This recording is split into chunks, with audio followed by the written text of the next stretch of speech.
Supreme court में वक्फ अधिनियम को लेकर बेहद ही अहम सुनवाई चल रही है। सॉलिसिटर जनरल तुषार मेहता और वरिष्ठ वकील कपिल सिब्बल के बीच इस मुद्दे पर तीखी बहस अदालत में हुई। बुधवार को एससी तुषार मेहता ने सरकार का पक्ष रखा। एसजी तुषार मेहता ने तर्क देते हुए विशेष रूप से इस बात पर जोर दिया कि वक्फ संशोधन अधिनियम को लेकर झूठी कहानियां फैलाई जा रही हैं।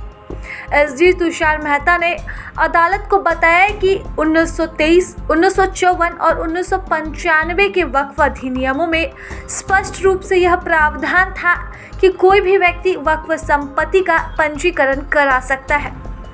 इसे लेकर किसी दस्तावेज की अनिवार्यता नहीं थी। उन्होंने यह भी कहा कि यह झूठ फैलाया जा रहा है कि आम लोगों को संपत्ति के दस्तावेज देने होंगे या वक्फ पर जबरन कब्जा हो जाएगा।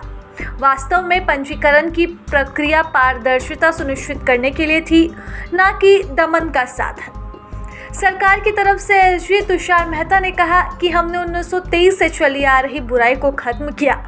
हर हितधारक की बात सुनी गई। तुषार मेहता ने कहा कि वक्फ की पारदर्शिता सुनिश्चित करने के लिए 1923 के कानून में ही वैधानिक ऑडिट की व्यवस्था कर दी गई थी। मुतवल्ली को हर साल वक्फ की संपत्ति और आय का पूरा विवरण देना होता था।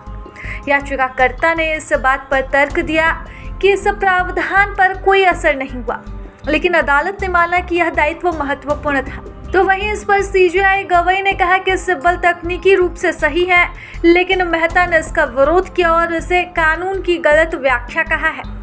कई राज्य सरकारों से परामर्श किया गया, वक्फ बोर्ड से परामर्श किया गया है।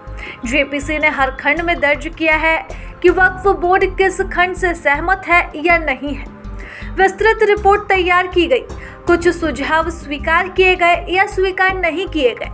जब धाराओं में संशोधन के लिए सुझाव दिए गए तो विधेयक को पेश किया गया और अभूतपूर्व बहुमत से पारित किया गया। तुषार मेहता ने कहा है कि वक्फ अपने स्वभाव से ही एक धर्मनिरपेक्ष अवधारणा है।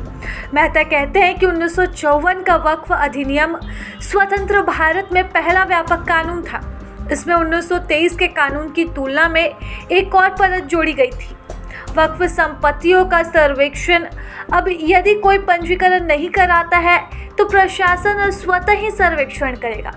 पहले इन मामलों की निगरानी अदालत करती थी, लेकिन अब इस जिम्मेदारी को वक्फ को दे दी गई है।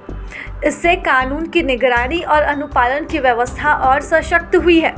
एसजी तुषार मेहता ने कहा कि आज के तर्क में विशेष रूप से इस बात पर जोर दिया कि वक्फ संशोधन अधिनियम को लेकर झूठी कहानियां फैलाई जा रही है, जैसे कि सामूहिक कब्जे या दस्तावेज की अनिवार्यता। उन्होंने यह भी कहा कि राज्य 140 करोड़ नागरिकों की ओर से सार्वजनिक संपत्तियों का संरक्षक है। यह सरकार की जिम्मेदारी है कि किसी भी धार्मिक संस्था को गैरकानूनी लाभ न मिले और सार्वजनिक संसाधनों का दुरुपयोग रोका जाए। यह कानून संतुलन बनाने की कोशिश है, न कि हस्तक्षेप है। आपको बता दें कि वक्फ संशोधन अधिनियम पर एक लंबी बहस छिड़ी है।